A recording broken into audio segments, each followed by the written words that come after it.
তিনি জেলে যেতে চেয়েছেন, জামিন চান নাই। চলে যাচ্ছি আর কিছুক্ষণ পরে।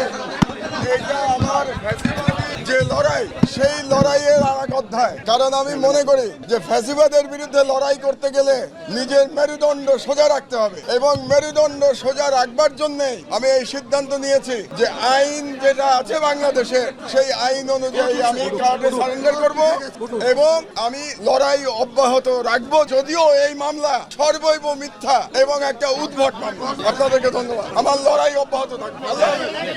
আপনাদের সবাইকে ধন্যবাদ।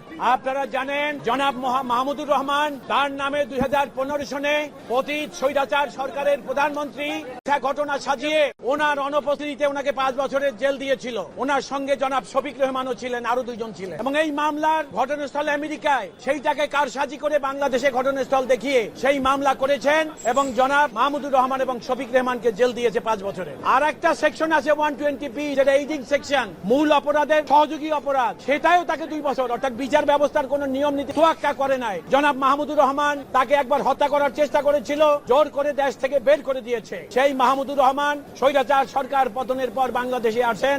আজকে তিনি স্বেচ্ছায় আদালতে এসেছেন। তিনি জেলে যেতে চেয়েছেন, জামিন চান নাই। আমরা আদালতের কাছে তার জামিনের প্রার্থনা করি নাই, তাকে জেলে পাঠাবার কথা বলেছি।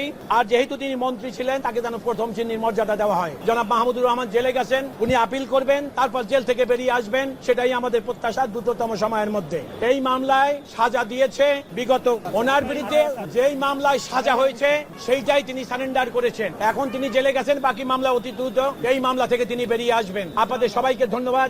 আপনারা একটা ছবি দেখেন, এই ছবিটায় বিচার বিভাগ স্বৈরাচারের সময় কতটা নিচে গেছে, যে দেখা যাচ্ছে সজীব ওয়াজেদ জয়ের পিছনে এই আদালত যিনি রায় দিয়েছেন আসাদুজ্জামান নূর, তার পিছনে হাঁটতেছেন। যদি ভিকটিমের পিছনে, বিচার প্রার্থীর পিছনে আদালত হাঁটে, পৃথিবীতে এরকম ঘটনা আর একটা নাই। আমরা আশা করব মাননীয় প্রধান বিচারপতি এটা দেখবেন। বিগত বছরে যে পরিমাণ অন্যায় বিচার হয়েছে, এই বিচারকরা যদি এইভাবে বিচার রায় দিয়েছেন এবং যারা এই সমস্ত অপকর্মের সাথে জড়িত তাদের বিরুদ্ধে ব্যবস্থা নেবেন। মাহমুদুর রহমান সাহেব বলেছিলেন, দেখুন, মাহমুদুর রহমান সাহেব বলেছেন, আমি রাজনীতির দলীয় প্ল্যাটফর্ম থেকে আমার এই স্বৈরাচারের বিরোধিতা করিনি, আমি আমার অবস্থান থেকে করেছি। আমার হইল বুদ্ধিভিত্তিক লড়াই, তিনি বলেছেন। সেই কারণে রাজনৈতিক সংগ্রামের থেকে তার সংগ্রাম একটু আলাদা, এইটাই তিনি কোর্টে বলেছেন। আপনারা জানেন যেই মামলায় আমার বন্ধু মেজবা সাহেব বললেন, যে মামলায় মাহমুদুর রহমান এবং শফিক রহমানকে জেল দিয়েছে, সেটা একটা প্রহসনের মামলা। যে বিচারক জেল দিয়েছে তিনি আদালত ফরিয়াদির পিছনে পিছনে হাঁটে, আপনারা দেখেছেন।